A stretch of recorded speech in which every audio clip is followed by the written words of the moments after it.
Welcome to Business Talk. We're here to chat with entrepreneurs and professionals ranging across different topics. And today's talk is part of our communication and business series called What the Talk.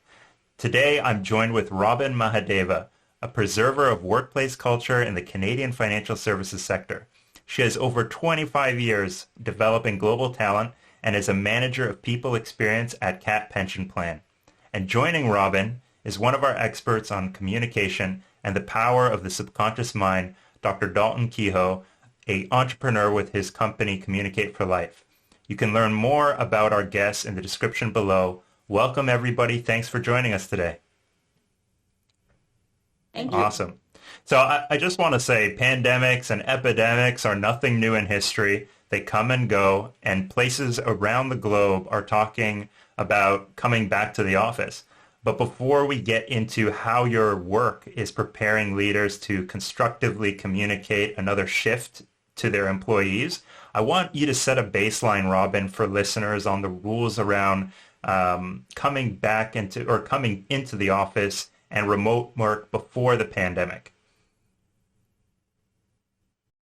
Well, yes, thank you. That is definitely on our radar right now.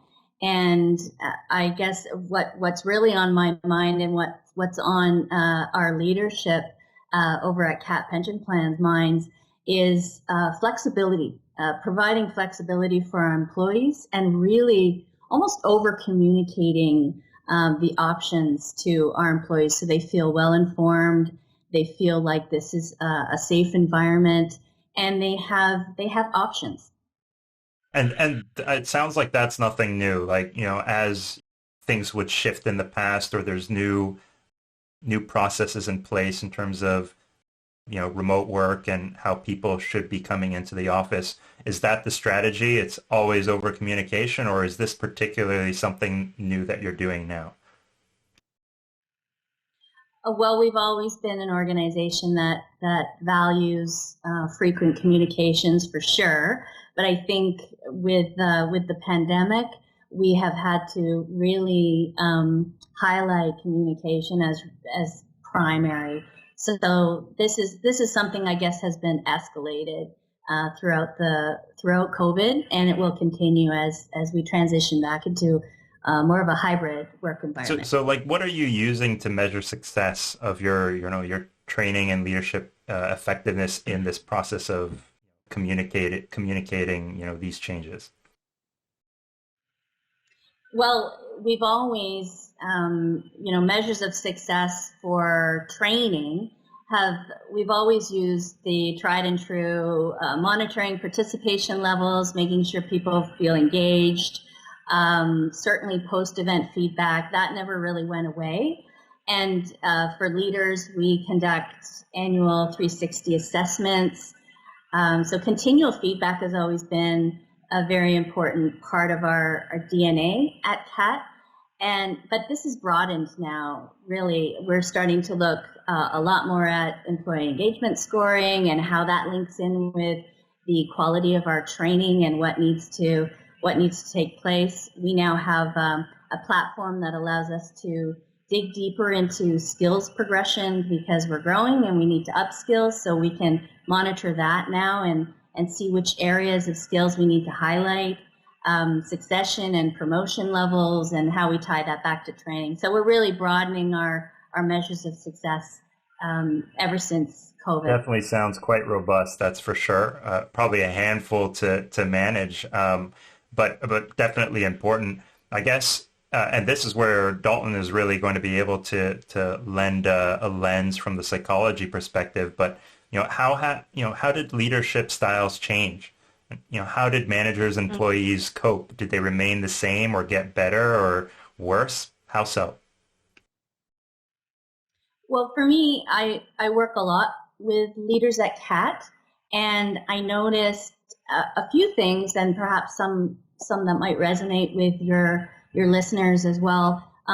When we were all working remotely, I noticed that initially the focus was really on, creating, all of a sudden we were virtual. All of a sudden we were working remotely. So it was really just kind of creating some controls around how do we stay productive? How do we create a bit more rigor in our reporting structures. So leaders always had that line of sight as to who's doing what, and it was almost like we were just really trying to figure out how to control things because now we can't just go to our direct reports desk and ask them how things are going. We use Microsoft Teams, and so that became and still became it still is one of our more primary communication channels for really quick conversations. And then we saw a shift, really within a few weeks. We saw a shift in leadership in our employees, and what started off as how do we keep the work going? How do we keep momentum in a remote environment? It started to shift into, okay, how do I keep my team engaged? So how do I keep them from feeling isolated, from feeling anxious, from feeling, some people felt maybe even a bit of depression because we were so connected together in our workplace. And so our leaders really started to shift right away into leading with much more empathy. Listening became a very core skill with our leaders. It was already present, but it was really amplified through COVID. And just keeping those communication lines open and finding new ways to have fun together and to socialize really became the focus. So to say it either remained the same or got better or worse, I'm not really sure, but I would say that we all became very aware of how important it is to be authentic and to be empathetic as leaders during COVID. And we all kind of evolved our leadership styles as a result. So I guess you could say it did get Fair, better. but you mentioned a key thing here, and Dalton, I'd love to get your perspective because you talk a lot about in your book and in your lectures this dynamic around control talk and connective talk. And Robin mentioned here there is a general feeling of we want to maintain some level of control. Can that spiral out of control? What's your perspective on that? Well, the first perspective I want to give you is I'm really impressed about how Robin has given us a ton of examples about how people can use Connect Talk. I mean, Connect Talk, it turns out, is the most powerful talk that we can use as human beings. It's the one that actually builds not only relationships, but it also allows the mind to be emotionally free, right? That is to provide your energy. And Connect Talk really opens up people to actually doing work, can you imagine? So in other words, telling people what to do gets them to work. Asking people what to do and also smiling while you do it not only engages them in the work, but also frees the energy of their adaptive unconscious, the part of the mind that most managers have never heard of, because that's where the energy comes from. That's the part of the mind that connects directly to the body and frees you to open up yourself to get the work done. So it sounds like you guys are doing all the right things to keep that part of the mind open and positive, because that's actually what's allowing you to be productive during these very difficult times. And also apparently allows your managers not to have to step back into control talk, which is commanding people to do things, threatening people even by the tone of their voice. I mean, it's amazing how subtle all this kind of stuff is. Mm-hmm. Connect talk is basically the voice that has a smile in it. Control talk, whether you say bad controlling words or not, is the voice that actually has the sound of control in it, right? The potential for control, because that's how sensitive your mind is to what's going on in any situation.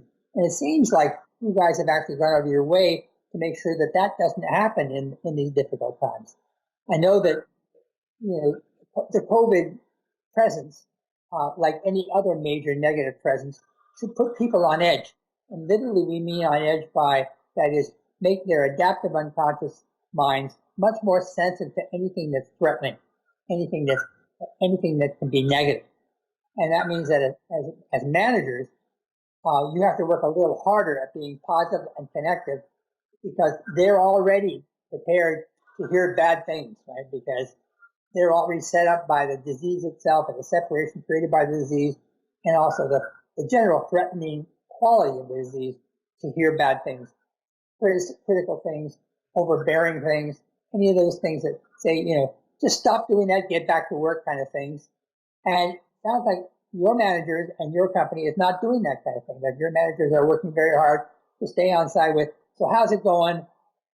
Can we do this differently? Can we do it a little bit better than we did before? That kind of connective talk as managers is what allows people to free up their energy and work a little extra hard, even when they're at home and even when they're under pressure from a larger disease. You guys sound like you're doing a great job on this. Thank you. I mean, it's definitely interesting. I guess to your point, Dalton, you mentioned it's so easy to fall back into control talk. Do you find, Robin, like that's something that takes a lot of energy to fight against, and it's totally okay if it is, but I guess how does your training allow you to kind of expel the least amount of energy and not fall into the control talk? And I guess your training is one thing, but then, is there a particular kind of training that you have your managers, your CEOs participate in? Because it's gonna, like, the fact of the matter is, within a year, we're all being told to come back collectively into the office, many of us, or at least with adjusted hours. So there is a little bit of a community behind this whole work from home piece, and policies might be against that. How do you effectively communicate and provide that training where people don't fall into that control mentality? Well, I'm fortunate enough to work at an organization where that wasn't a tough sell or a far stretch for our leaders.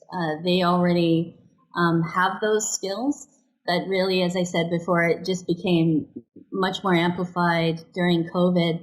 And we, in the people strategy team where I work, our goal was really just to enable the environment and support our leaders with the policy, the procedures, and the tools so that they could keep their teams engaged and keep running their shops, right, and keep going. And that control talk really resonates because it's easy to slip into that, particularly when everyone's just trying to keep their feet on the gas.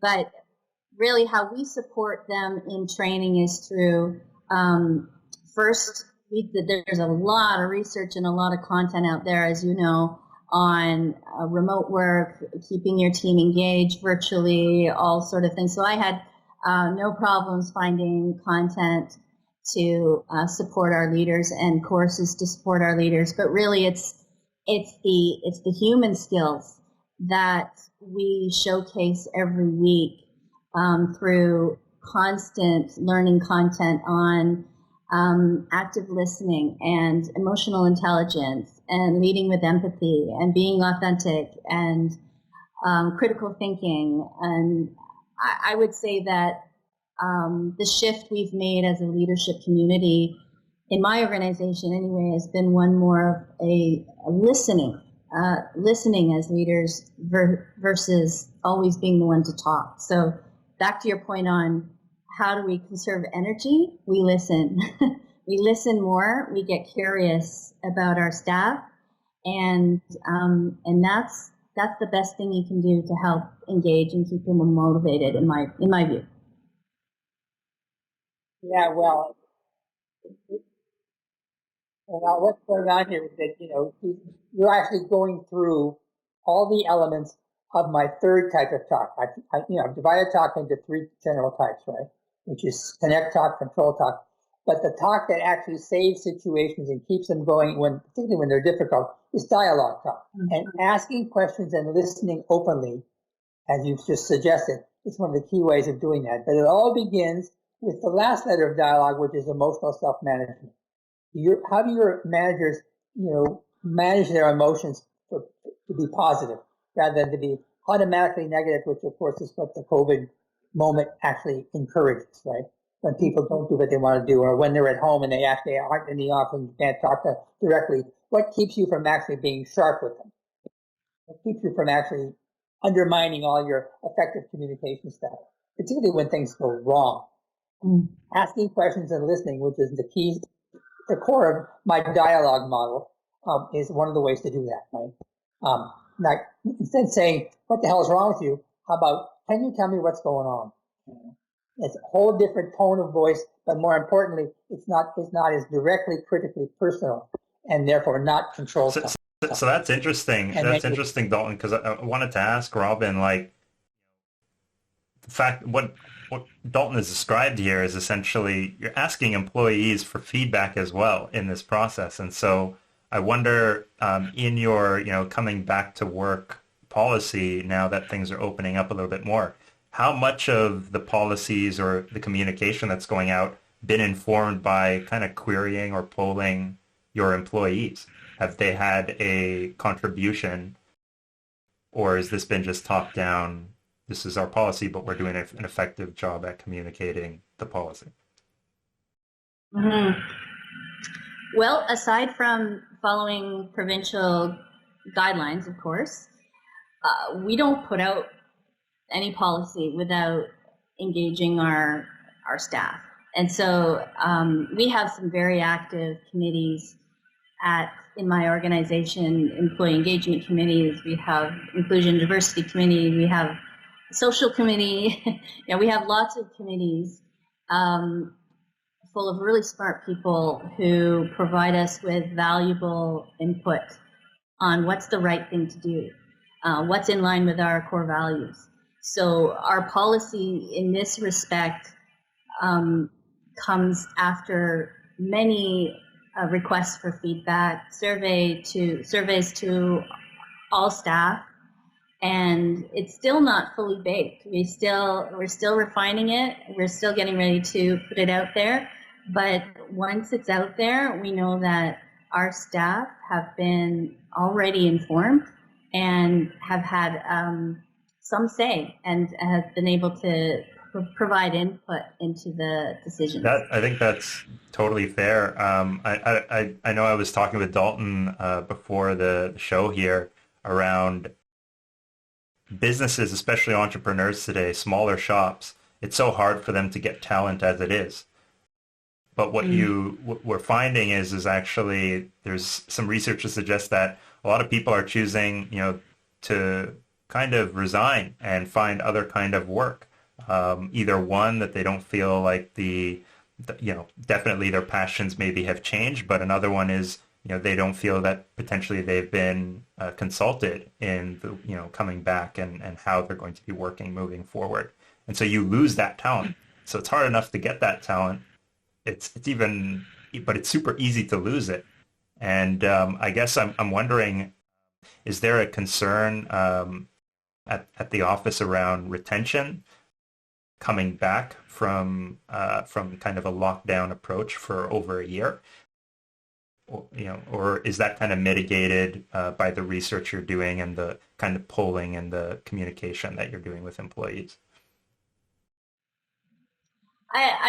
I don't know whether I would call it a concern, but I do know that we are laser focused on it, and because the talent market right now, it's really active, and talent acquisition has always been a competitive space, I would to some extent, but now more than ever because of the things that you mentioned. People are rethinking their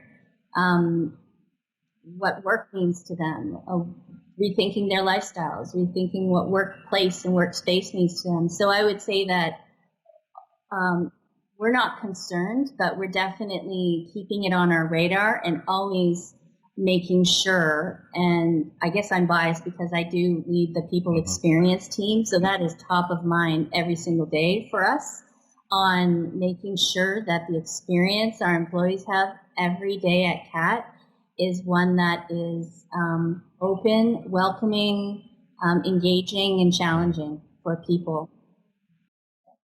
Hopefully I answered your question there. I'm not sure if absolutely. I did. It's what you have here is the best possible of all kinds of workspaces. You use connection and connective talk in order to keep the emotions positive among your employees because that's where the energy for the work comes from. But more interestingly, when you have problems, you seem to automatically switch to what I call dialogue talk. That is, you ask questions and you listen, but first you manage yourself emotionally so that in fact you don't communicate the edginess that comes out of a difficult situation. And COVID, of course, creates a difficult situation for anybody and everybody. So I think you guys are doing all the right things. In fact, it's amazing. If I were actually doing a seminar on this, I would invite you in as a speaker. Right? I mean, it just works perfectly. How to not lose your employees after coming back from lockdown would definitely be one to do. Well, I would say that we're not perfect. We're getting there. We're learning every day, but I'm happy about the way it's going. Certainly working in the right direction. That's fantastic. And like I said, if I were doing a seminar, and I no longer do seminars live, because I did them for years and years with the business school and things like that, I would invite you in as a guest speaker. And then I would make you stand up and say all the things you're saying now as a way of justifying everything I was saying to them without an example. Well, right? on that note, the great thing is this platform has given an opportunity for both of you to kind of share your expertise and your experience, and we're about at the end. And so, as a thank you for joining us on this conversation, I kind of want to roll out the red carpet to both of you. Dalton, I'd like to go with you first. Anything that you'd like to plug? What do you got going on these days as we're returning back from lockdown? Well, I think my workshop at the business school was called Mindful Management. And I've taken all that stuff, plus a whole bunch of new stuff that I've written, and put it on my course. I put it on my website called Communicate for Life. So if you want to find out what I've been talking about, just go to CommunicateforLife.ca. There are books there. There are sort of small workshops there, presentations by me there. I hope it's informative. I think it is. I think you'd actually love it because it fits so well with what you're already doing. Thank you. That's awesome. And Robin, same thing to you. What do you got going on? Or is there any advice, words of wisdom you'd like to give to your fellow colleagues as they're kind of fighting the front lines of this compounding complexity as we return from lockdown? Oh, okay. Well, what have I got going on? There's so much going on. I can't name everything because it's we just keep going with new projects and new initiatives. Of which I'm very excited about all of them. But the words of wisdom I would say to my colleagues in HR, to my colleagues in learning is really to stay flexible. I think that, and this probably no surprise to anyone, is just being flexible and nimble to the changes, being okay with throwing things out and starting fresh again, and really listening to what the business needs is probably the most important thing. And I'm still learning every day on that. And I'm lucky enough to work for an organization where I can have my hands in all different things within our different lines of business. So I'm learning every day. So keep learning and stay flexible. Awesome. Thank you both.